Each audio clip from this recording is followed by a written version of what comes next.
Bayo from BSHM2B. Okay, welcome. In this video, we will show you the different evolution of transmission of information in various time periods.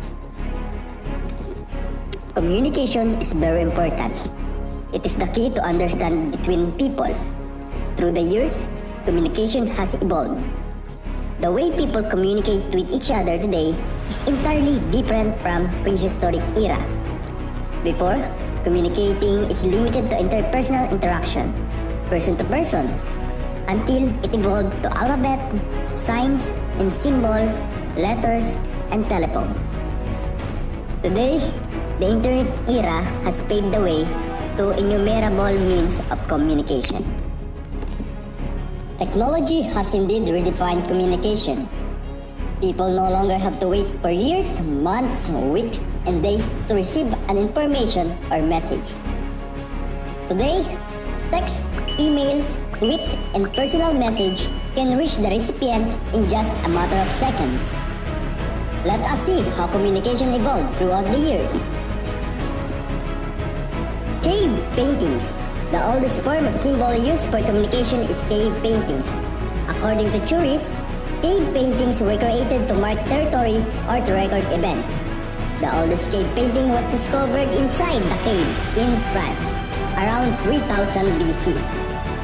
Other earliest cave paintings were found in Indonesia and in Romania. Symbols. Our early ancestors have used different variations of signs and symbols to communicate. Around 10,000 BC, petroglyphs were created. They were carving in the rock surface, usually referred to as a rock art. In 9000 BC, pictograms were developed in which ancient people logographic image to tell a story. Later on, an ancient cultures developed ideograms. Egyptians had their hieroglyphs. Chinese created characters.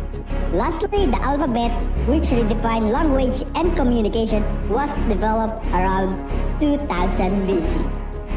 Smoke signals. Apart from letters and symbols, ancient people also rely on elements to communicate. Smoke signals were primarily used in sending messages in China. In 200 BC, guards execute smoke signal to send message along the Great Wall of China. In 150 BC, Greek historian Polybius developed smoke signal representing the alphabet. Postal system. During the ancient Egyptian, used couriers served to send out decrees in 2400 BC. Until now, a piece of mail which dates back to 255 BC is still preserved. Postal systems were also organized in Persia, China, India, and Rome before. On the other hand, it was only in 1653 when Frenchman de Belair started a postal system in Paris which involved the use of mailbox and delivery of paid envelopes. Newspaper. In 1440, German Johannes Gutenberg developed the printing press system, which radically changed communication forever. With this, the newspaper began to flourish in the 16th century. The German language publication of Johann Carolus in Strasbourg in 1605 was the first newspaper. The first English language newspaper was published in Amsterdam in 1620. Radio followed.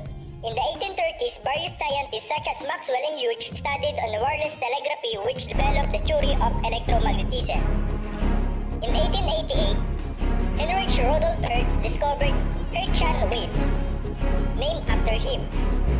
In 1893, Tesla started using wireless power as a form of transmitting content.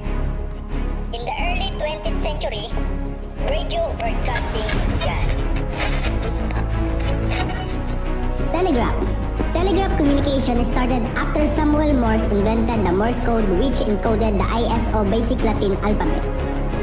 The Morse code transmitted message through series of clicks, tones, and lights. In 1830, Morse integrated the Morse code in telegraphy technology that revolutionized that long-distance communication. In 1844, Morse sent his first telegraph message.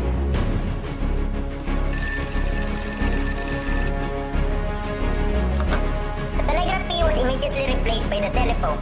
It was invented by Scottish Alexander Graham Bell in 1876. The telephone acts as a telecommunication device that converts human audio signal to electronic signal which are transmitted via cable. It was further developed to commercially cater to local and long-distance calls. In 90s, landline telephone service began. Until now, the telephone remains one of the most reliable telecommunication devices. Television. Along with telephones, television started to become a mode of direct communication to the mass audience. Television was not just invented by a single person, but developed through the efforts of various brilliant people. The earliest record of TV broadcast occurred after the World War II, in which the display was still black and white.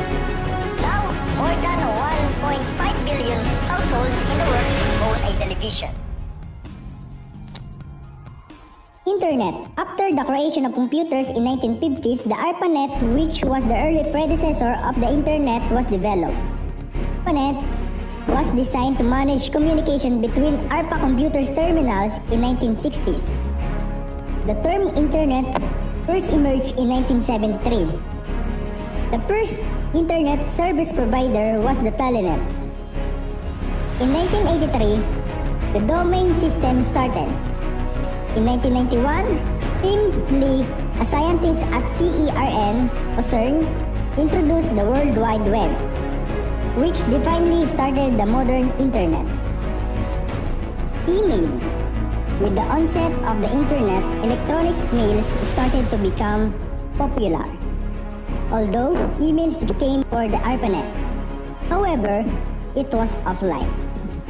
In 1975, John Vital developed a software to organize email.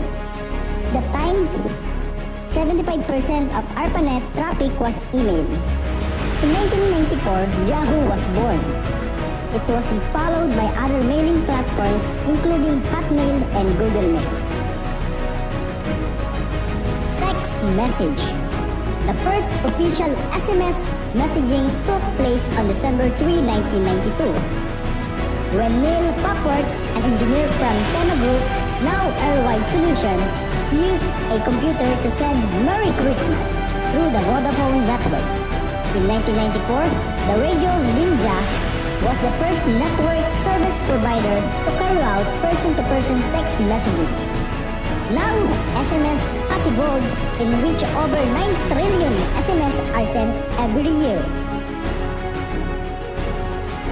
Social media. The latest mode of communication in the digital era is the use of social media platform. It has become more available because of the proliferation of smartphones where the social media apps can easily be installed. In 2004, Facebook was created by Mark Zuckerberg. Today, the Messenger is the one of the most widely used messaging app. There are more than 2 billion Facebook users worldwide. 2005, YouTube became the first ever popular video hosting social media site. In 2006, Twitter began to dominate the social media scene. Other social media platforms have